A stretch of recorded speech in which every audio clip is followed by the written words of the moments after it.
tonight. Oh, Well, where? before, Where? I don't. Maybe you're not invited. Oh, I think it's only maybe for ladies. I'm sorry. Okay. Never Well, mind. if it's for ladies, then I'm definitely coming. I think it's for ladies and for grandparents. So I guess that I get to come. Yeah, I'm actually going to be Shabbat in Cranberry. Oh, nice. Is Welcome that? home. Yes, welcome home. Right? What's for Okay. if it's for ladies next week, that's your son said you said things up. Maybe. Anyway, good morning. So today we're going to do a little halacha review. In the mitzvah of Kiddush, everybody, Shabbos is associated with the mitzvah of Kiddush. So I want to just go through a little bit of the foundation, some of the basics of the mitzvah of Kiddush. And then we're going to go into a Kabbalistic custom, which I'm sure many of you are familiar with. It's actually brought down in Shulchan Aruch, in the Magen Avram. So we're going to discuss that as well. So first of all, just as a brief overview of the mitzvah of Kiddush. Okay, so we know, of course, how many mitzvahs did Hashem give us in the Torah? 613. That is correct, 613 mitzvahs. Of those 613 mitzvahs, 3 of them are pertaining to Shabbos. Oh, Now, I say 3 of them, really, technically, it's only 2. But one of them is actually counted a double, okay? So the mitzvah, the double mitzvah of Shabbos, we all know that on Shabbos, the basic fundamental mitzvah in the Torah is that for these 24 hours, one must refrain from doing any melacha. Melacha is defined by the Mishnah in Shabbos as 39 different categories of activity that the Torah prohibits on the holy day of Shabbos. Now, this mitzvah is presented in the Torah both as a mitzvah aseh and a mitzvah lo aseh. It's a mitzvah aseh, meaning it's a mitzvah with the Torah. Those are one of the 248 mitzvahs where Hashem instructs us to do things, like to put on tefillin every morning, except for Shabbos and Yom Tov, to say the Shema, for example, and then there's the mitzvah on Shabbos for a person to rest. Tishbois. Tishbois means to refrain from work. Basically, it's a mitzvah saseh, a positive command where we are told to rest. We rest. How do we rest? We rest by not doing certain activities. But then the Torah also expresses it as do not do melacha.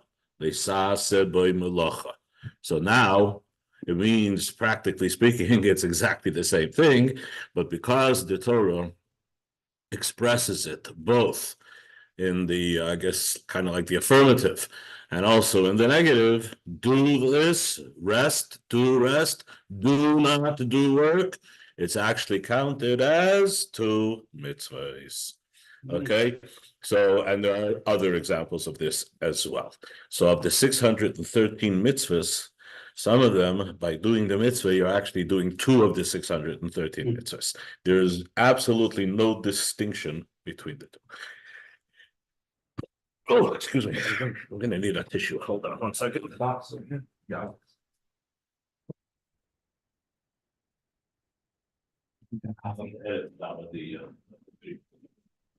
They do for radio productions.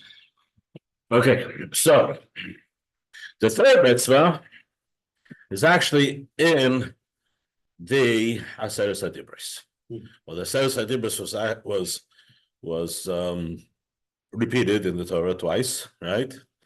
In Parshas Beshalach, and that's like next week, I think. Well, no, Parshas Yisroi. oh, yeah, Yes, I'm sorry. This week is Beshalach, so next week, and again in Eschanon in Chodesh Tevar. So there are some differences. But in reference to Shabbos, the first time the way Hashem presents the mitzvah as one of the Aseret HaDibros, the 10 Commandments, was Zachar es Yom HaShabbos L'Kachrei. You shall remember the day of Shabbos, and this is the key word, L'Kachrei, to sanctify it. Okay. Now, this in the second time that the Aseret HaDibros is repeated, it actually uses a different word. It says Shamar es Yom HaShabbos. You shall guard the day of Shabbos. So this is interesting. This has a reference. The Chazal tell us that Zachar is a reference to the mitzvah saseh of Shabbos, and Shamar is a reference to the loy saseh of Shabbos. Now this actually comes up in a specific halacha of the halachas of Kiddush, well, I will mention soon. Okay. Now, the first time it's Zachar. What does Zachar mean, Penny? Zachar, remember. How do you remember? L'kacha, you remember to sanctify it. So the great codifier of halacha, the Rambam, in the very beginning of the halachas of Kiddush, the Rambam defines this mitzvah, that we have a mitzvah on Shabbos to acknowledge verbally the Kedusha of Shabbos. You have to acknowledge the Kedusha of Shabbos. This is basically the mitzvah of Kiddush. So technically, one has met his obligation of performing this mitzvah if he mentions the Kedusha of Shabbos. And because we daven, usually Kabbalah Shabbos before we come home to make Kiddush, right? So we've already met our obligation in the Shmona Esrei when we say the bracha of Baruch Atah Hashem Mekadesh HaShabbos. We have, in that bracha, we have acknowledged the Kedusha of Shabbos. So we've actually met our obligation for this mitzvah. The Chachamim, however, they always like to put trimmings on the mitzvahs, right? Yeah. And all for very good reason. And the reasons are generally reasons that are things that actually are very reasonable to us, right? They did it for reasons, basically. Something you can't say about the mitzvahs of the Torah. The mitzvahs of the Torah, this was Hashem's will. Hashem told us to do it. Some of them we have a little bit of an idea why, right? And even those, we accept them regardless, right? But when it comes to mitzvahs derabanan, every mitzvah derabanan was prompted for something that usually has to do with the human condition, right? Human behavior, right? So here, in this case, that is, by the way, that explains why the Chachamim, especially in the times of the second Beis Hamikdash, people are a little less sensitive to Kedusha and holiness and spirituality. So they had to create many safeguards around mostly the loisases, the mitzvahs that we were commanded not to do.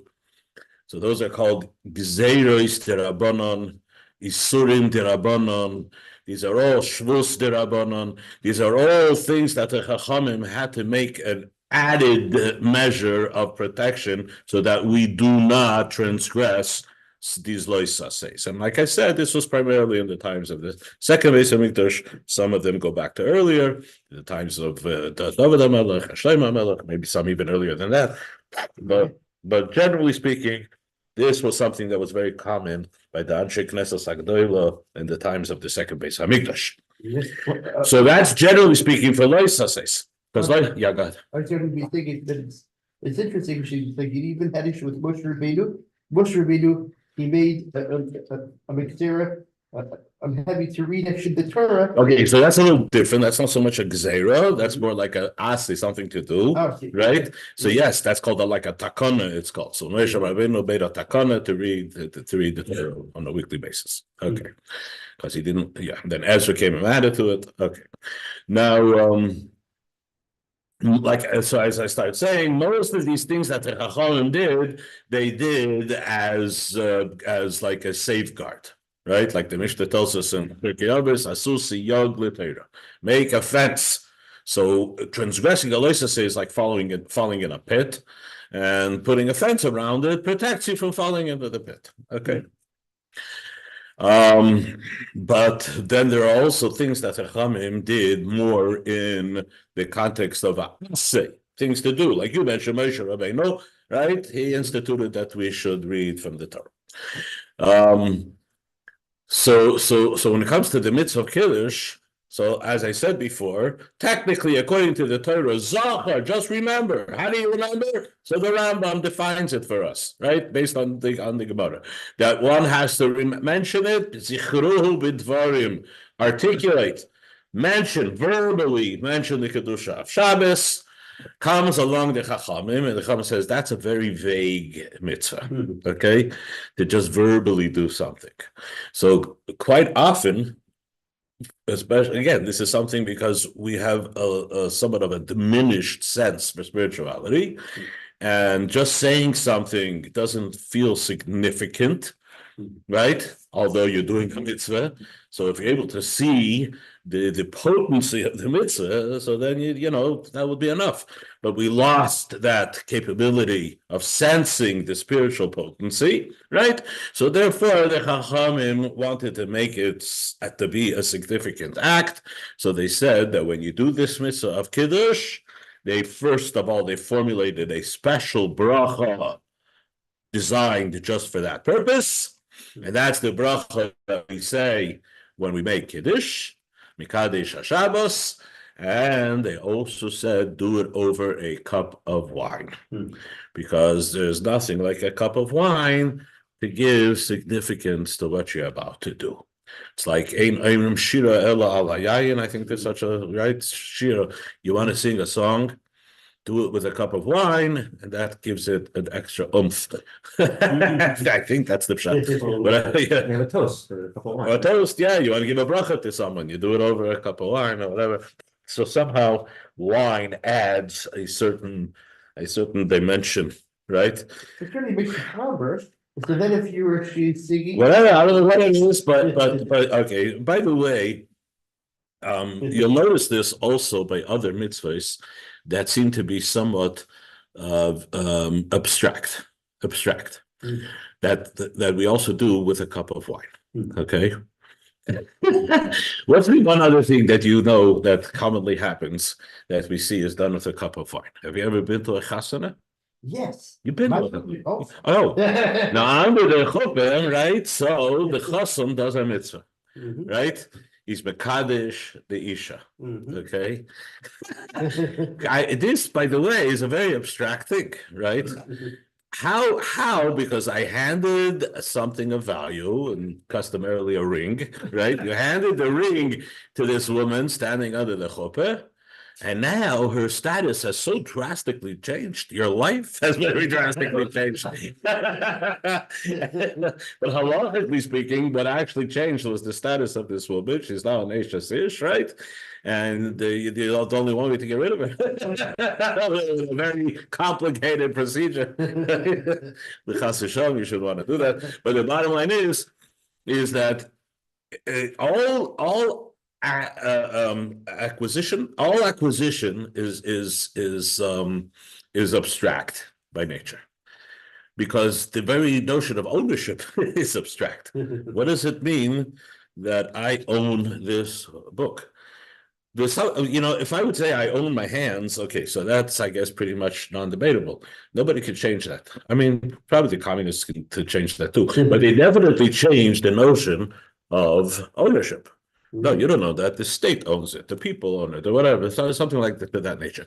Now, the reason they could do that is because there's nothing concrete, right? It's not a tangible existence, right? It's social contract, really, right? Which is abstract. So all acquisition is very abstract. So the same thing when all of a sudden you handed something of value to this woman, right? And now, like, something very, very, something changed, very, maybe I shouldn't say drastically, but something changed, right? So again, how do we give it some significance, some oomph? cup of wine. You say the Shevat brachas over a cup of wine, and I think that it's probably related to that. I'll give you another example. By a bris milah, right? Now, there's nothing more concrete than a bris milah. We don't need any wine to make that one significant. But you know when we do make a bracha over a cup of wine? Before we assign a name to the child, right? Whoa, that's kind of abstract, is it not? Yeah. What's a name? A name is just a name, right? So I mean, from the Maimer Basi Lagani that we learned last week, we find out that a name is something that really goes very deep to the essence of the person who's being called by that name. But that was last week in the Maimer Basi Lagani. But generally speaking, right? Fakir, the reason why it's such a chiddush in Chassidus is because on the surface a name is very superficial. So yeah, all language is kind of superficial to some degree, except for Lashon HaKodesh, and certainly a name, right? So you can make up a name if you want. Anyway, so again, what do we do by the bris? Drink a cup of wine, right? Yeah. Drink a cup of wine, and then you give the name. So that I think that's another example. Where we find the custom. By this, these are all my own thoughts, by the way. I didn't see this anywhere, but I just made this association in my own mind. And the one other time where we see that we do it over a cup of wine is by a pidyon haben. Now, pidyon haben is like really kind of strange, you know what I mean? Because there you're not even acquiring something. You're actually trying to maintain your ownership over your firstborn shlasa, right? And the only way you can maintain that ownership, which was in the first place some abstract thing, right? Owning your firstborn son, whatever that means, right? You got to pay $5 to the kohen, right? So again, these are all non-tangible, right? Abstract concepts. And again, what do you do by a pidyon haben? Cup of wine. So I think the cup of wine has a lot to do with making something significant. And by Kiddush, it says clearly that this is the reason the Chachamim said to do it over a cup of wine, and they compare it to Shiur, that Shiur is said over a cup of wine. So this mitzvah, which on its own is very abstract, right? Why these mitzvahs? Like, why not Kiddush Levan over a cup of wine? Why not, No, because because Kiddush Levan is not really a mitzvah. Kiddush Levan itself is just it's kind of like a shira in a way, because you're saying you're just being mishabeach. It's a shvach to the Eibishter. So it's we're talking about mitzvahs that are mamish, one of the 613 mitzvahs. Right. So pidyon haben is one of the 613 mitzvahs. Bris is one of the 600. Well, the Kriyas Hashem, I guess, is not. Yeah. There's no Torah requirement to give a name. However, it actually can actually sanction that it means I'm supposed you have actually parents section who are adopting a baby, right? When they give actually the baby a name, so to a certain extent, in halakha they've adopted the baby, thus you are the one. No. You're going a little bit astray over here, because halacha does not even address adoption per se. There's no such thing as adoption. But you're having the privilege of giving a name though for some reason. Well, I don't know. That's. And anybody can pick up a baby and give it a name. Well, yeah, name that's pretty easy. Like if somebody was born without a Jewish name, you just call him up to the Torah and give him a name, and then you have a little schnapps and herring afterwards, But no, so like the concept of adoption does not exist in halacha. Well, I mean, I know, but There's a different concept which is dealt with very, very broadly, and that is, well, I don't know what the term would be. Stewardship, maybe stewardship. Is there such? Yeah. There's definitely such a halacha where you take responsibility for that child. it's exactly with most Rabbi. Yeah, so that's it. But and there are halachas for that. Okay, but there's no fundamental concept of creating a relationship of a parent and a child in halacha. Okay. It's called Ametz Yalodim. The Rebbe spoke about that a few times. Okay, and Not in that he was very against adoption because it's a fake, it's a lie. But Ametz Yalodim, he was very much in favor of. So it's not about being against; it just doesn't exist. Yeah, I don't think the Rebbe was against people doing legal adoption. I don't know. Maybe I'm wrong. But then you get the questions with Shiva and with Kohanim. You get all kinds of shilas that come up. Of issues, there's no question about it. but I don't think that there's any issue in halacha that says you're not allowed to go through this thing that's recognized by the secular government or courts, and I don't know that it could create problems. There's no question. It creates all kinds of issues, but I don't think that there's this kind of a blanket, disapproval of going through. I found in a shul where there was a kohen and his wife. They adopted a child, and he wanted that child to have the kohen aliyah, and of course the shul didn't let. Obviously, of course, that's obviously not wrong, right? That's obviously wrong. Yeah. That is obviously wrong. Yeah. So, like I say, in halacha, it doesn't exist. It doesn't exist. I mean, there is a mitzvah to bring a yasam, an orphan, into your house. Exactly, and I say there's extensive halachas, right?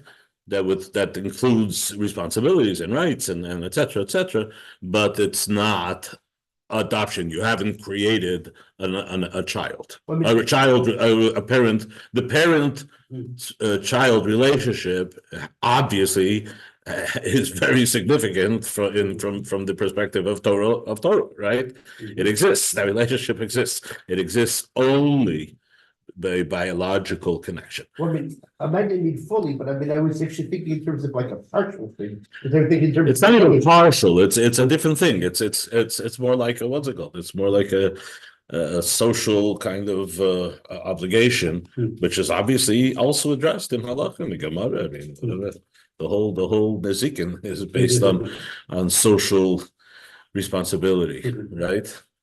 I mean, much of it, like Bavakama, is very much mentioned also in Chumash, in Parshas Mishpatim, and many other halachas as well. But for example, the halachas of property ownership, like in Bava Basra, for example, there's the Mefarshim struggle to find what exactly in the Torah is the source of the whole Masechta of Bava Basra.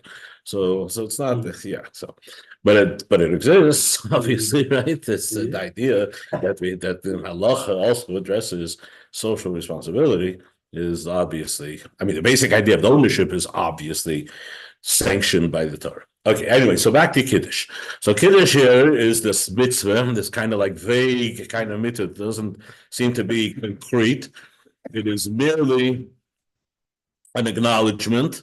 The most concrete thing about the mitzvah of Kiddush, I believe, is that in the most fundamental sense, it needs to be verbalized. At least that's the lashon of the Rambam. So I'm assuming that part is also part of the Shiur of the Eretz, that bidvarim, zichru bidvarim, you should actually verbally acknowledge the Shabbos. So by the way, I myself, I've instituted this thing where if I see a Yid on Shabbos, right, and I know that person most likely didn't make Kiddush, right, if you say to him Good Shabbos, and many Russian Jews, for example, they remember from their grandparents, whatever, they'll answer Good Shabbos. It's very likely that you just helped that person be mekayim a mitzvah d'oraisa of zochas yom Shabbos l'kachay, and he even verbalized it by saying Good Shabbos. Yeah, and that's based, by the way, on an incident that happened. I think it was with Rabbi Kiva Eger, maybe. Was it Kiva Eger or the Chassam Sofer? Every time I tell this, I have to check again to make sure who it was. I constantly confuse the two in this story. So the story, yeah. When you move here on Shabbos, or not, you see people that want to come from a shul, Okay. but they would say to you, "Good Shabbos." Right. Yes. Yes. Something. They were dressed in it, good Shabbos, good Shabbos, but that's happened often. Didn't happen in St. Paul. You didn't even get that in St. Paul. Walking up the hill over there from the.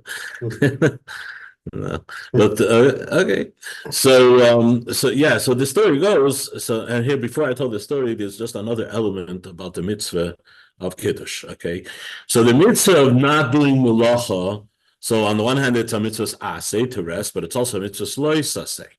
Being that it's a mitzvah lois aseh, so women are included because the lois aseh does not distinguish between male and female. So all women are obligated to do every lois aseh adhere to every loisa say of the Torah. Okay, when it comes to mitzvahs asay, generally speaking, if it's a mitzvah that's time related, it's not like a constant mitzvah. Like, for example, the mitzvah of davening, for example, there is the davening that was established with a schedule, with a routine, but then there's the general idea that a person has to daven to Hashem, right? So when it comes to the routine of davening, so the woman's obligation is not quite the same as for the man. But for the general mitzvah, right, they're obligated to daven. And in a way, they have an advantage because we're kind of stuck with the davening, which is reading out of the Siddur. But the women, because in the first place, they're not that so much, right? So they daven from their heart. They use their own words, you know what I mean? So in a way, it's kind of like more original, I guess, in a sense. In any case, so when it comes to the mitzvah of Kiddush, though, right? Kiddush is a mitzvah aseh, something to do, right? Verbally acknowledge the Kedusha of Shabbos. In this case, even though it's a mitzvah aseh that's time related, because you only do it on Shabbos, it's not a constant mitzvah. So a woman should be exempt, right? But this is an exception to the rule. Why? And it's based on the term of Zohar Shem Shabbos L'Kachay, which in the second time of this Eretz Adibros, the word changes to Shomer Shem Shabbos L'Kachay. So the Chazal tell us Zohar and Shomer. Zohar is a reference more to what you should do. Remember, that's a reference to the mitzvahs aseh of Shabbos. Shamar, be careful, don't do what you shouldn't do, right? That's a reference to the lois aseh of Shabbos. So we have a tradition that even though in the Torah, in the two different aseres hadibros, one time it's Zohar and one time it's Shamar, what does Chazal tell us? Zohar v'Shamar v'dibur, like we say in the Chadaydi, right? So Zohar Shamar is said simultaneously as one word. What is the halachic ramification of that? That whatever exists in Shamar carries over to Shamar, actually better said, whatever exists in Shamar carries over to Zohar. So since Shamar is the lois aseh, and for that women are obligated, it carries over to Zohar, which is the aseh, the mitzvahs aseh, right? And therefore, this is an exception, and women are obligated in that mitzvah. Okay? Even though it's time related, it's fine. Even though it's time related. Another example would be all the mitzvah of Pesach. Okay, Pesach is also an aseh. So eating matzah, which is the one mitzvah aseh that we have even out today, right? And that women are obligated from the Torah, right? And once they're obligated in matzah, so then they're obligated in all the other additions, like the Mara, which now is only the Rabbanan, and all the other minhagim, and so on and so forth. Everything that has to do with the Seder is all really, it kind of branches out from the mitzvah of matzah in this sense, and therefore they're obligated. So there are a few exceptions, right? They're not obligated to sit in a sukkah. There's no exception for that. There is, though, I should mention, maybe as a footnote, that there's what's called mitzvahs that they took upon themselves. Okay? They took upon themselves certain mitzvahs. So, for example, even though sukkah they didn't take upon themselves, but the mitzvah of the Dalit Minim, the Lulav and the Esrog, so really women are obligated, but it's not so much not as a mitzvah saseh of the Torah, not even with the Rabbanon, but it's more as minhag. Once the minhag was that they took upon themselves to do that mitzvah, so you can't release yourself, right? So yes, a woman they need to make the bracha on the lulav and the esrog. There are different examples of all of this. Okay, so when it comes to kiddush, women are equally obligated in that mitzvahs aseh. When it comes to malacha, it's irrelevant because there's also a lois aseh. But when it comes to kiddush, there's a mitzvahs aseh. That's for sure. Zachar, remember, right? So they're also obligated. So the question came up as follows. So this is a little bit detailed, but it's an interesting little thing, and this is what prompted me to say good Shabbos to people on the street. So if it was Rabbi Kiva Eger, so he was asked the following question. He said, we know that when it comes to certain mitzvahs, right, certainly mitzvahs which are b'dibur, it's possible for someone to be moitzi you with that mitzvah. How is that possible? We're talking about a mitzvah shebegufay. Nobody, I can't put on tefillin for you. You have to put on tefillin, right? But when it comes to mitzvahs that b'dibur, such as the reading of the Megillah, for example, it's a mitzvah to read the Megillah. Well, not everybody reads the Megillah. It's enough to hear it, right? But you have to follow certain rules. You have to listen very carefully, hear every word. And you cannot interrupt your own self, your hearing. You have to, as if you're actually saying it, because the Allah actually says, listening is as if you repeat it, right? Listening is as if you repeat it. So yes, you have the mitzvahs, you have to read the Megillah. There's a question whether woman's mitzvah of Megillah is reading or just in the first place to just hear. That's brought down in Shulchan Aruch, but that's a separate issue. But for men, the bracha is al mikra Megillah. We each have an obligation to read the Megillah. But if somebody reads it and you follow all of the conditions, he has a mind to be moitzi you, he has a mind to include you, you have a mind to be yotze, and you listen carefully. I mean, the Megillah, there's another reason for hearing every word, but just for the mitzvah to be yotze the mitzvah, as if you actually read it yourself, shemeya ka'oina, listening is as if you are actually repeating. Okay? So one of the reasons why people try, it's common for people to try to read the Megillah from an actual Megillah, even though you're listening and not reading, because you're listening is as if you're reading. Now, this is not absolutely required. As a matter of fact, in some instances, the mitzvah of Kriyat Megillah is actually done even without. I don't know if you make a bracha, but if you're in a place where you don't have a Megillah, I think you're still supposed to read the Megillah even from a Chumash, right? Probably you don't make a bracha. I'm not sure about that, but yeah. So, but again, Shemei Ka'ida. So now, when it comes to the mitzvah of Kiddush, we institute this. We know from this week's parsha. Ksoiv Zois Zikaron B'Sefer, which is what's Zois and Zikaron. How do you, and Sefer is a Sefer Torah, Right. parchment. And Zois is a parsha of Malach in the Torah. Zikaron is a parsha in Megillah. Okay. Megillah's Esther. Oh, And B'Sefer is written on. you mean so? This is how we know the mitzvah of Yeah, Megillah. Okay, but it's not a mitzvah deraisa. It's still only a mitzvah Right. derabanan. It was one of the 7 mitzvahs that the Chachamim instituted. But in any case, all the mitzvahs, the 7 mitzvahs of the Chachamim, basically follow the same rules of the mitzvah deraisa.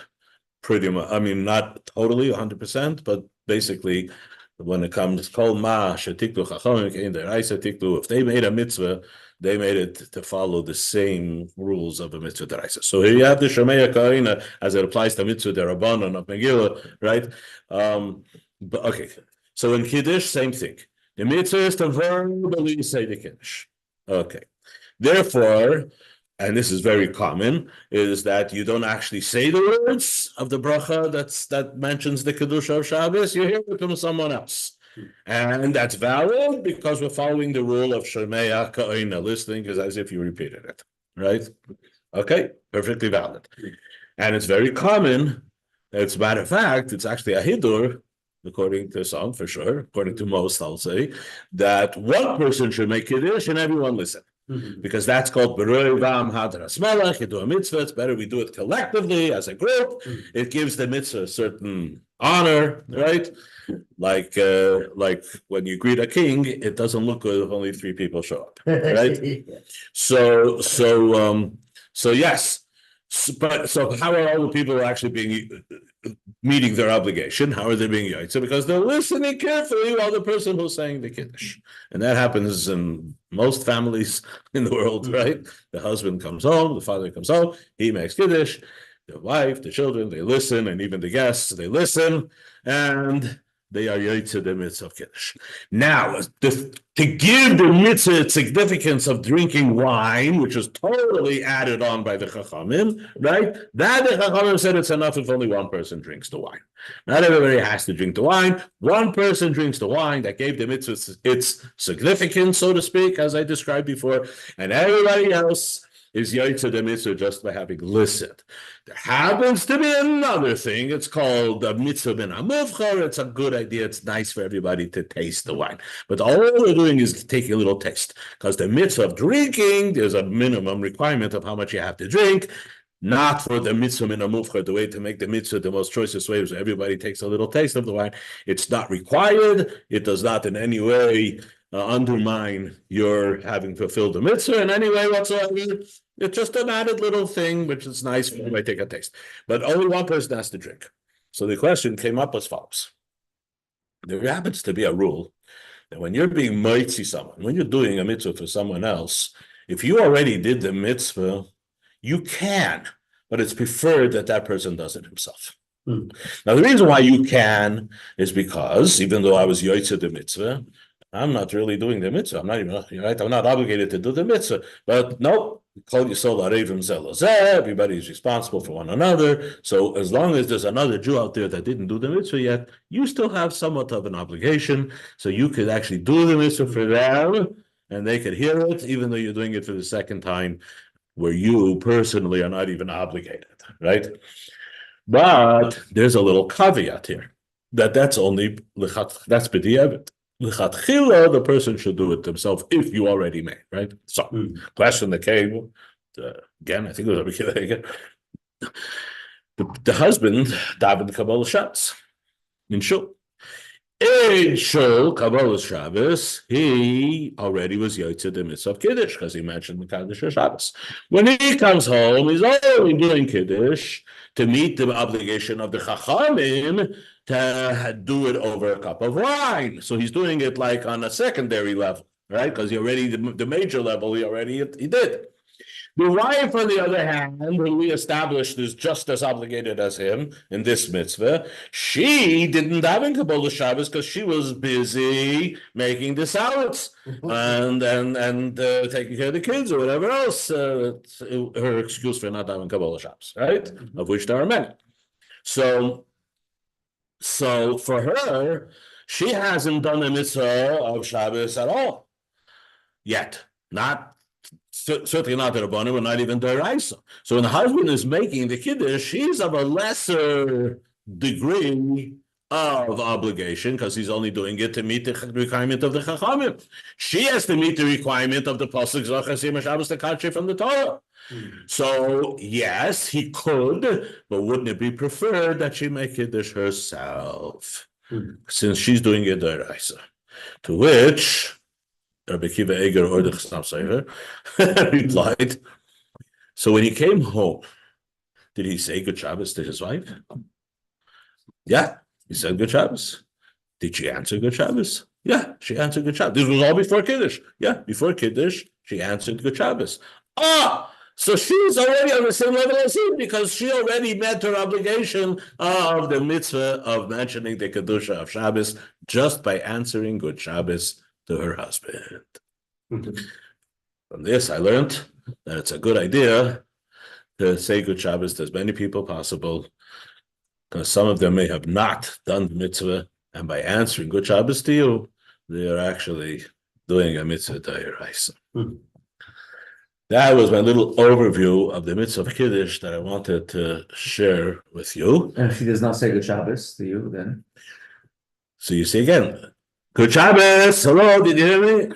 Oh yeah, you're home. Okay, now the baby's crying. So now you have a shayla. If she didn't say good Shabbos, then you can still make Kiddush for her, but it wouldn't be l'chatchila. So I make Kiddush in shul. Let's say Shabbos if it's Kislev, we make Kiddush before 6, and we can bring for an hour, and we came home at 7 and make Kiddush at home. It would be preferred that she make Kiddush herself. If you're going to say the bracha, by day it's a different story because day you're not saying any special bracha, so you're just saying because the whole day Kiddush is really it's it's not a real thing.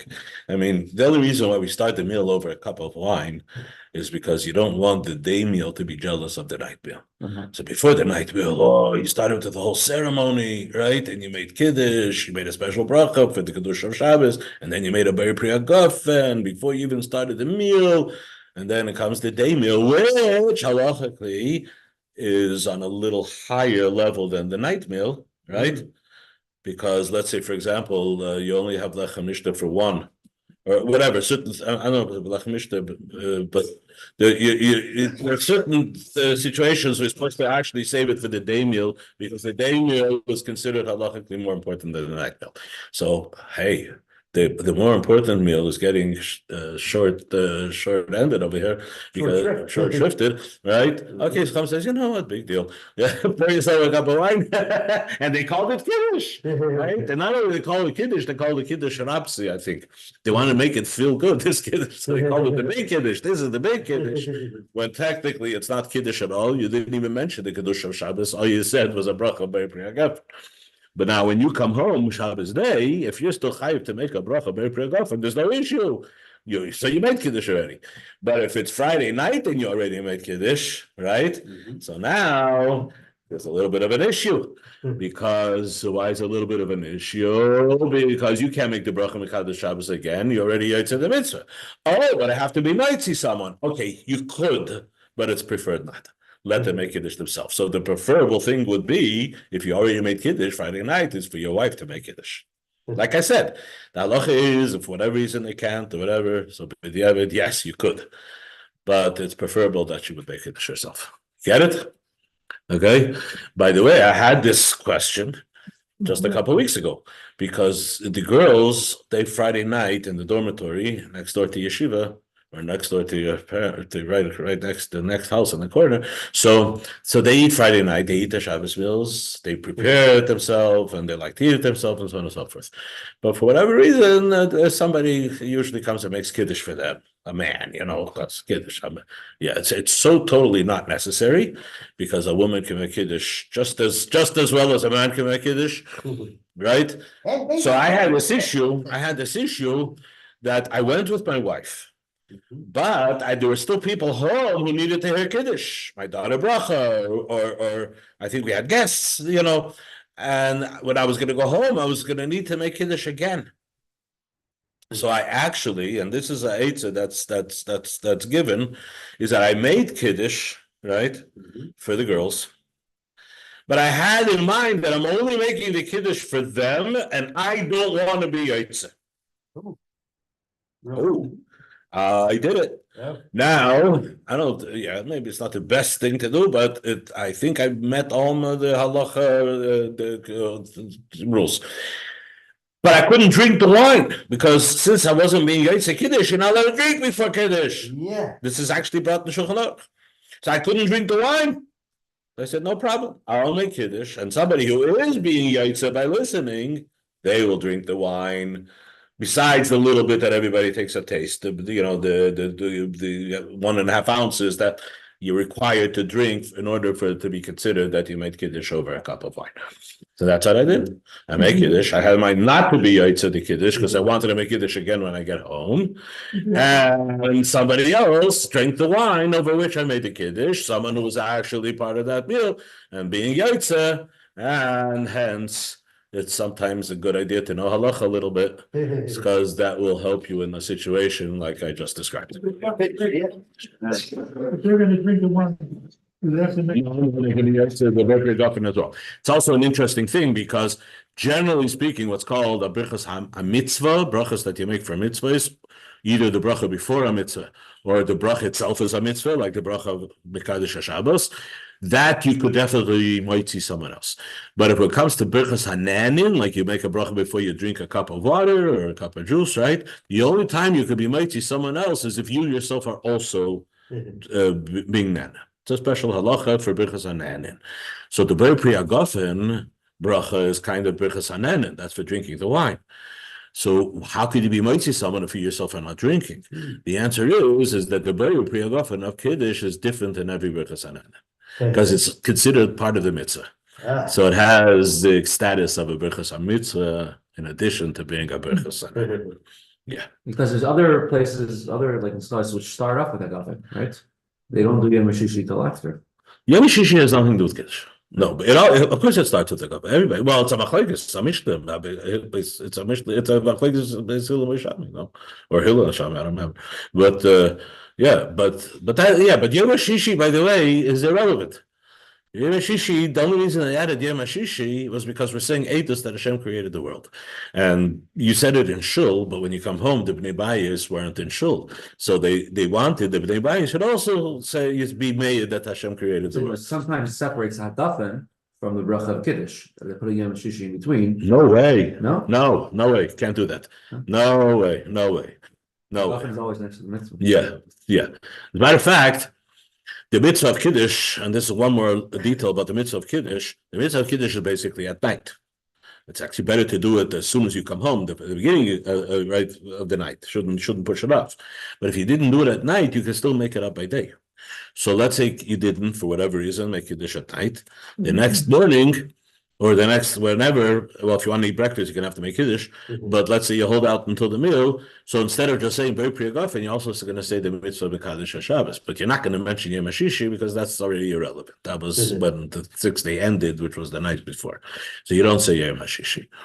I remember, By the daytime, you have to drink the wine to be someone else. You still have to drink the wine for the Kiddush. I'm telling you, the Chachamim called it Kiddush. It's like you say, don't call it a doll, call it a, what's it called? Call it an action figure. Yeah. So in this case, the Chachamim used that psychology, so to speak. They literally called the daytime bracha over a cup of wine. They called it Kiddush, and I think they even called it Kiddush Rapsi, the big Kiddush, right? Something like that. Because they didn't want the day meal to feel different than the night meal. That's literally, I mean, there's many mitzvahs like that with the Chachamim instituted things just for, like for psychological appearance or whatever. I don't know. Maybe I'm speaking whatever, but I'm apicursus. But in any case, it's but yeah, for sure, there's no actual Kiddush Hayom. There's no Kiddush Hayom taking place. Right? The only saying Ber Pri Hagafen. So it's not a Birchas HaMitzvah, it's a Birchas HaNenen. So it might be, no, it is a Birchas HaMitzvah, because the coming on the second that you have to do it. You have to do it. You can't start the day meal without making bracha of a cup of wine. So it actually acquires the status of Birchas HaMitzvah as well. To make a bracha for someone else without drinking wine. Yes. When I taught this many years ago, I thought of a scenario that if, let's say, I go to be a Balkair in the old age home, or somewhere, right? And afterwards, do you want to make Kiddush? It's by day, right? And you don't want to drink the wine because maybe the hechsher wasn't, or another issue is after Kiddush always has to be done together with a Suda. That's another thing I should have mentioned. With a Suda. So a Suda could be even a couple, anything you make mezainis. Let's say you don't want to eat the mezainis because it's not Pas Yisrael or something, right? So can I make Kiddush over a cup of wine and not be Eretz myself, have someone else drink, right? And then, go home and make Kiddush. The answer is yes. Yes. Especially like in a situation like that when the people there maybe don't even know how to make Kiddush themselves. They can't make a bracha wine. That's a lechatchila already, right? In other words, the reason why it's called a b'diavad is because you should only do it if the other person for some reason cannot. Okay? That's where b'diavad becomes a lechatchila. B'diavad becomes a lechatchila. Okay. Anyway, so I didn't get to the Kabbalistic element. So next week I'm going to be in New York. Oh yes. Well, I remember as a small child, I was younger. I don't know, very young, because it was in the house before we moved into our house, I was 5 years old at the time. So I remember I have older sister, Rabbi Altein's mother. Right, Rabbi Yisrael Altein's mother, it's my sister, and I remember she was sick or whatever, and she fell asleep Friday night, and she didn't hear Kiddush. So my father had the job, like all good tatis. Mommy gets to sleep in Shabbos morning, and you feed the kids breakfast.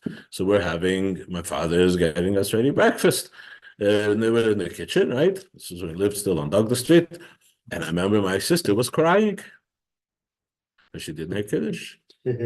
She must have been 5 or 6 years old, maybe 7 at the most. So she was crying because she fell asleep on the couch and she didn't hear Kiddush. So my father said, "Don't worry, you can make Kiddush now." And he poured her a cup of grape juice at the breakfast table. To me, it made an impression because it was like it was something new. And I'm 4 or 5 years old. Poured her a cup of grape juice. and said took out a siddur and said with her very priyagafen and the bracha mekadesh Shabbos.